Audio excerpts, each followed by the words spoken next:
Saranga Dariya 2 hours 20 minutes run టైంతో థియేటర్స్లో release అయ్యి ఇప్పుడు ఆహాలో స్ట్రీమ్ అవుతుంది. ఇక చూశాక నాకైతే సినిమాలో కుటుంబ అనుబంధాలతో పాటు ఒక సరికొత్త పాయింట్ అయితే ఉంది. అది మైండ్ బ్లోయింగ్ ఇంటర్వెల్ ట్విస్ట్. అది నేను అసలు రివీల్ చేయను.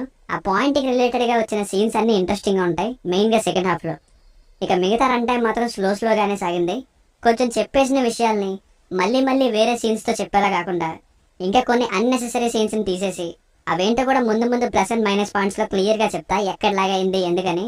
సో అవి తీసేసి ఇంకొంచెం ఎంగేజింగ్గా ఉండేలా చూసుకొని ఉంటే ఓవరాల్ రిజల్ట్ బాగుండేది. బట్ స్టిల్ కొన్ని సీన్స్ కోసం ఒకసారి చూడొచ్చు. మెయిన్గా నేను రివీల్ చేయని ఆ రోల్ కోసం ఫ్యామిలీతో చూడొచ్చు. అంటే సెకండ్ హాఫ్లో ఒక చోట లిప్ లాగ్ ఉంది, ఇంకా క్లైమాక్స్లో బ్లర్లో చూపిస్తారు.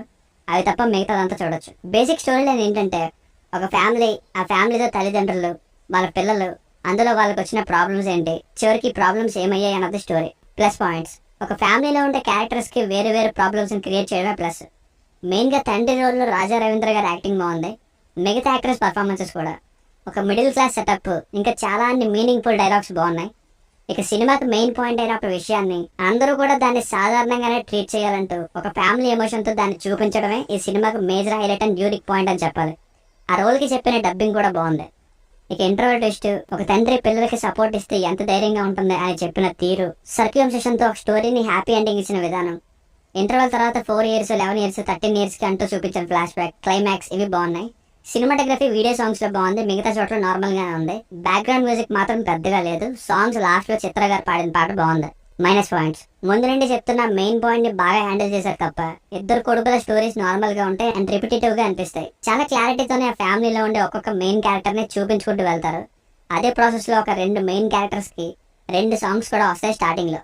మళ్ళీ ఇంకా స్లోగా చెప్పుకుంటూ వెళ్తారు. అందువల్ల ఫస్ట్ హాఫ్ కాస్త స్లోగానే ఉంటుంది. ఫెయిల్యూర్ ఎంత పెద్ద వ్యసనమో కాలేజ్లో చెప్పేలాంటి సీన్స్ బాగున్నాయి, బట్ తక్కువ కనిపిస్తాయి. నెక్స్ట్ ఏమవుద్ది అనే ఆసక్తి అయితే కలగలేదు. అండ్ ఒకనొక పాయింట్లో ఎక్స్పెక్టెడ్గా కూడా మారుతుంది ఫిల్మ్. ఇందాక కట్ చేస్తే బాగుందని చెప్పాను కదా, చిన్న కొడుకు ఇంకో అమ్మాయితో సెల్ఫీ తీసుకునే సీన్ని డైరెక్ట్గా ఆ సీన్తో చెప్దాం అనుకున్న దుబాయ్ మ్యాటర్తోనే స్టార్ట్ చేస్తే బాగున్నాను.